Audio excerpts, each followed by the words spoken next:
Power is rarely given freely. It is earned, seized, and manipulated into one's hands by those clever enough to grasp the levers of influence.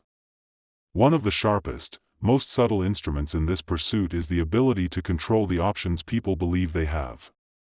Law 31 of the 48 Laws of Power whispers this secret clearly: control the options and you control the outcome. The illusion of choice is one of the oldest, yet most effective, tactics in the history of power. When someone feels as though they are making their own decision, they will defend it, believe in it, and commit to it with a kind of loyalty that no command could ever compel. That's why the master of influence never orders directly when they can instead present a menu where every dish ultimately serves their purpose. Imagine standing in a room with two doors.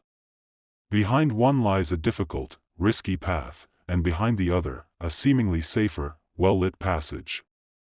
You don't realize that both lead to the same destination, the one chosen for you long before you arrived.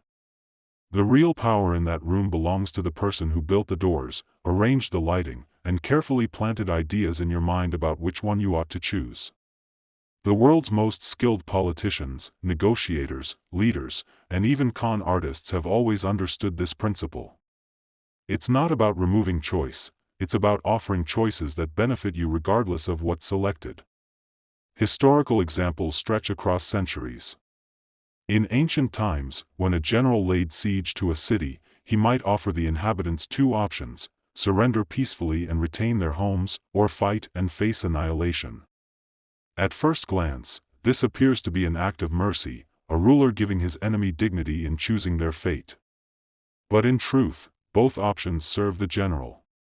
A peaceful surrender saves him resources and solidifies his reputation as a benevolent leader. A battle, though more costly, provides an opportunity to demonstrate his military prowess and instill fear in future opponents. Either path strengthens his position. In everyday life, this principle operates constantly, though most people fail to notice it. A clever employer might offer an employee a choice between a lateral promotion with a title change or a modest salary increase with no title adjustment. Both are minor concessions that avoid addressing the worker's real concerns about growth and workload. Yet by framing the decision as a valuable choice between two desirable outcomes, the employer distracts from the possibility of the employee asking for what might be a more significant raise or greater responsibilities. The employee feels empowered for having made a decision, while the employer maintains control over the company's dynamics and finances. The genius of this law lies in its subtlety. People despise being controlled, but they crave agency, the sense that they have power over their own lives. The one who can grant them this feeling while secretly steering the ship remains untouchable. It's the art of making people dance to your tune while convincing them they're choosing the steps. Even when outcomes are predetermined, choice provides comfort, and comfort weakens resistance. If you can offer people a controlled environment in which they believe their free will operates, you neutralize opposition and foster loyalty. In politics, this tactic takes on grand, nation-shaping proportions. Politicians often present the public with what appears to be a significant ideological divide between candidates or parties. Yet beneath the rhetoric, many of the core policies and agendas overlap. The populace passionately debates, campaigns, and votes, believing they are choosing their nation's destiny. Meanwhile, the true architects of policy, the lobbyists, corporations, and power brokers, have already ensured that whichever candidate wins, their interests will be preserved. It's a masterful manipulation of the illusion of choice, one that fuels democratic processes while keeping real power in the hands of the few who understand how to control the options. The effectiveness of this law doesn't require grand stages or political intrigue. Even in personal relationships, it plays a crucial role. Consider the parent managing a rebellious teenager. Demands and prohibitions often provoke defiance. But if a parent says, "You can either clean your room now or after dinner, your call," they grant the child a sense of agency while achieving their desired outcome. Both options involve cleaning the room. The teenager's resistance is diffused because the decision appears to be their own. Romantic relationships are another arena where this principle thrives. The partner who frames situations to offer seemingly equal options while subtly favoring their own desires often shapes the relationship's trajectory. A person might say, "Would you prefer we spend the weekend at that quiet cottage you like, or try out that new resort I read about?" The implication is that both choices will be pleasant and cater to the other's preferences, but perhaps one of them also places the speaker in a position to meet friends, avoid certain obligations, or control the schedule. The other person feels considered and empowered, never realizing they are operating within carefully set boundaries. Even in business negotiations, controlling the options transforms deals. The negotiator who lays out terms in a way that forces the other side to choose between two favorable outcomes while believing they've secured a victory can dictate the future of the partnership. By preparing two proposals where either scenario benefits your side, you remove the possibility of a truly disadvantageous outcome.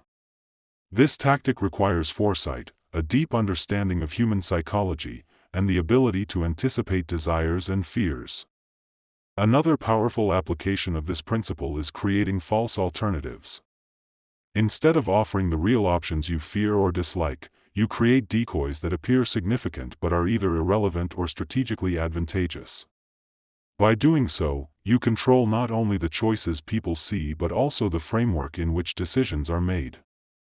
The illusion is complete when people defend their decisions, not realizing they've chosen between two outcomes you crafted solely for your own benefit.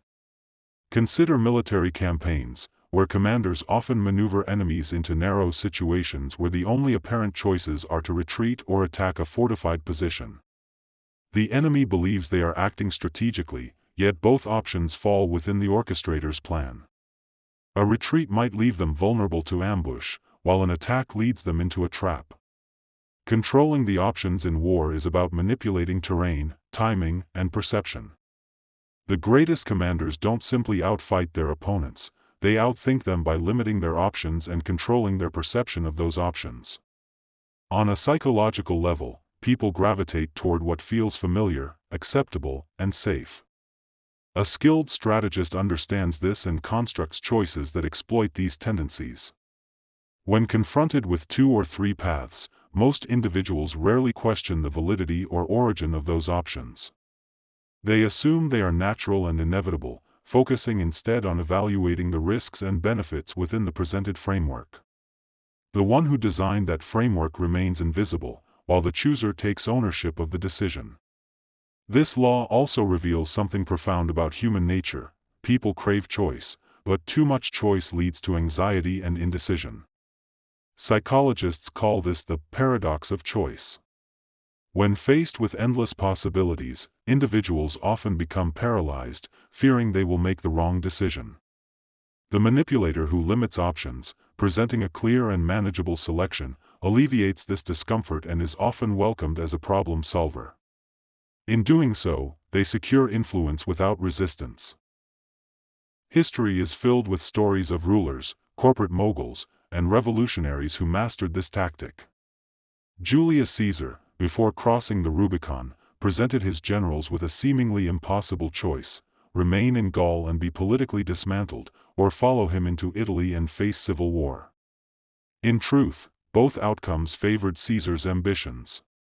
By framing the situation as a choice between disgrace and bold action, he ensured loyalty and positioned himself for conquest. His men chose war, believing it the lesser of two evils, when in reality, it was Caesar's preferred path all along. In modern contexts, marketers employ this principle every day. When you visit a restaurant and find a wine list featuring a $300 bottle, a $120 bottle, and a $60 bottle, you might feel prudent and sensible choosing the $120 bottle, believing it to be a reasonable middle ground. What you don't realize is that the $300 bottle exists primarily to make the $120 option appear moderate and reasonable, even though it may be grossly overpriced itself. The restaurateur has controlled your options and influenced your decision without a word of persuasion. The entertainment industry thrives on this principle. Streaming services, for example, curate content suggestions designed to keep you on their platform. The recommended for you selections might seem personalized and diverse, but they serve the company's larger interests, promoting exclusive content, boosting viewership metrics, and driving subscriptions. You feel as though you're choosing freely when in fact you're navigating a carefully constructed set of options designed to achieve corporate goals. This law also finds a place in the courtroom. Prosecutors often use plea bargains to control outcomes, offering defendants a choice between accepting a lesser charge or risking a harsher sentence at trial. Though it appears to be a generous offer, both options typically favor the state. Defendants accept plea deals believing they have avoided the worst-case scenario, but the prosecutor has still secured a conviction without the uncertainties of a trial. The mastery of this law requires an understanding of timing, psychology, and environment. It's not enough to present options, one must know when to offer them and how to frame them. A poorly timed choice can provoke suspicion or resistance. A carefully timed and artfully framed choice, however, feels natural, even welcome. The strategist who waits for the moment when someone is desperate for resolution, then offers two well-crafted paths, can secure influence with minimal effort. Those who disregard this principle often find themselves at the mercy of others. People who blindly accept the options presented to them become pawns in someone else's game. The antidote lies in recognizing when your choices have been framed for you and developing the critical instinct to question the origins and consequences of those choices. True power, in this sense, belongs not only to those who control the options but also to those who see through the illusion and refuse to play by another's rules. In the end, power is a game of perception. The one who controls what others see, believe, and choose can dictate outcomes without force or command. Law 31 teaches that it's not enough to offer good ideas, clever arguments, or generous terms. The real victory lies in controlling the menu from which others must select. By mastering this principle, you step beyond the ordinary tactics of influence and into the realm of the unseen hand, the silent architect of outcomes, the invisible commander of destiny. To wield this power is to understand people's desires and fears so intimately that you can predict their choices and guide them to your preferred result without them realizing your hand in the matter. It's a quiet, ruthless art, one that rewards the patient, the observant, and the strategically bold. And those who master it will always find themselves several moves ahead in the game of power.